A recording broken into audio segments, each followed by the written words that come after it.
Bismillahirrahmanirrahim. Assalamualaikum warahmatullahi wabarakatuh. Alhamdulillah, alhamdulillahi wahdah. Assalatu wassalamu ala man la nabiyya ba'dah. Amma ba'du. Apa kabar anak-anakku sekalian? Semoga kita senantiasa berada dalam lindungan Allah Subhanahu wa taala, dan semoga Allah Subhanahu wa taala senantiasa memberikan kita kesehatan dan umur yang berkah.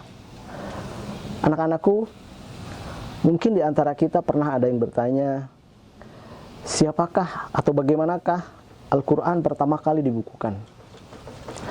Sebagaimana kita ketahui bahwa Al-Quranul Karim, Allah Subhanahu wa ta'ala turunkan kepada Rasul secara berangsur-angsur, 23 tahun lamanya.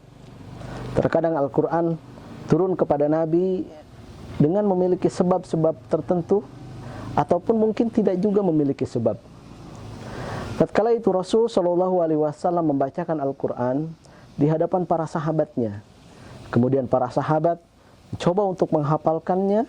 Kemudian di antara mereka ada yang menuliskan Al-Quranul Karim di atas berbagai macam media. Di antara mereka ada yang menuliskan di atas pelepah kurma, ataupun mungkin di atas daun. Di antara mereka juga ada yang menuliskan di atas kulit binatang, bahkan tulang binatang, dan lain sebagainya.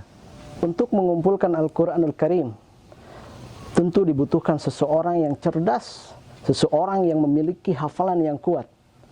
Bukan itu saja, tentu ia haruslah seseorang yang memiliki tanggung jawab yang besar. Ia memiliki amanah untuk menjalankan tugas yang mulia ini. Maka anak-anakku sekalian, siapakah pemuda yang berhasil mengumpulkan Al-Quran tersebut? Zaid bin Sabit al-Ansori. Ia adalah seorang pemuda dari kalangan Ansor. Tatkala Rasul dengan para sahabatnya hijrah ke kota Madinah, ketika itu Zaid berusia 11 tahun.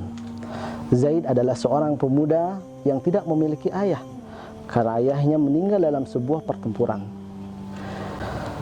Selain cerdas, Zaid bin Sabit adalah seorang anak yang memiliki semangat yang tinggi, semangat untuk melakukan kebaikan. Kisah ini bermula tatkala Rasul Shallallahu Alaihi Wasallam menyerukan kaum muslimin untuk melaksanakan panggilan jihad. Ketika itu akan terjadi sebuah peperangan yang pertama kali dalam sejarah Islam, yaitu Perang Badar. Di antara para pemuda dan orang tua datang berbondong-bondong kepada Rasul Shallallahu Alaihi Wasallam untuk mendaftarkan diri mengikuti jihad bersama Rasul Sallallahu Alaihi Wasallam. Tidak terkecuali dengan Zaid bin Sabit. Ketika itu Zaid masih berusia belasan tahun.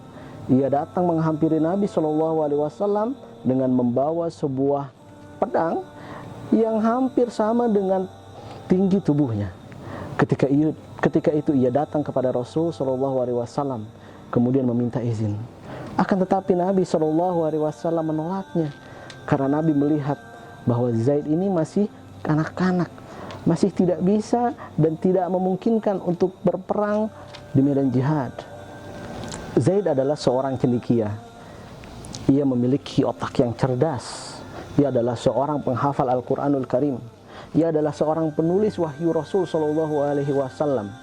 Tatkala Nabi Shallallahu Alaihi Wasallam mengirimkan surat-suratnya kepada raja-raja ataupun kaisar, Zaid bin Sabit diperintahkan oleh Nabi untuk mempelajari bahasa-bahasa mereka, dan Zaid bisa dan mampu untuk menguasai bahasa-bahasa tersebut dengan singkat. Pada suatu ketika Rasul berkata kepada Zaid bahwa Rasul Shallallahu Alaihi Wasallam tidak mempercayai apa yang disampaikan oleh orang-orang Yahudi dalam surat-suratnya. Rasul mengatakan pula bahwa sesungguhnya aku tidak bisa membuat mereka beriman dengan kitabku. Maka pelajarilah bahasa Ibrani, kata Rasul Shallallahu Alaihi Wasallam. Maka berlalulah waktu. Zaid mengatakan, tidak lebih daripada 1 bulan aku berhasil menguasai bahasa tersebut, kemudian mengirimkan surat-surat kepada orang-orang Yahudi. Zaid mampu dan berhasil menguasai bahasa Ibrani tersebut kurang daripada 1 bulan lamanya. Ia bisa mengirimkan surat dan ia bisa berdialek dengan bahasa Ibrani dengan orang-orang Yahudi. Masya Allah. Alangkah luar biasanya kemampuan dan kecerdasan yang dimiliki oleh Zaid bin Sabit radhiyallahu anhu. Anak-anak sekalian, Zaid bin Sabit meninggal pada tahun 45 Hijriah. Hari di mana beliau meninggal, Abu Hurairah radhiyallahu anhu mengatakan, telah meninggal tinta umat ini. Tinta menggambarkan keluasan ilmu yang dimiliki oleh Zaid bin Sabit. Anak-anakku sekalian, maka jadilah pemuda muslim yang tangguh. Jadilah pemuda muslim yang cerdas. Zaid memanfaatkan kecerdasannya untuk membantu dakwah Rasul sallallahu alaihi wasallam. Sebagai seorang pemuda, ia memiliki semangat yang membara. Ia memiliki semangat untuk mempelajari hal-hal yang baru. Ia bisa menguasai bahasa-bahasa asing dalam waktu yang sangat singkat. Semua ini dibutuhkan kesungguhan, bukan hanya kecerdasan. Dibutuhkan attitude yang benar ketika kita ingin menuntut ilmu. Maka anak-anakku sekalian, marilah kita menggapai cita-cita kita. Marilah kita sebagai seorang pemuda muslim memberikan kontribusi kepada agama kita sebagaimana Zaid bin Sabit radhiyallahu anhu. Wassallallahu ala nabiyina Muhammadin wa ala alihi wa sahbihi wasallam. Assalamualaikum warahmatullahi wabarakatuh.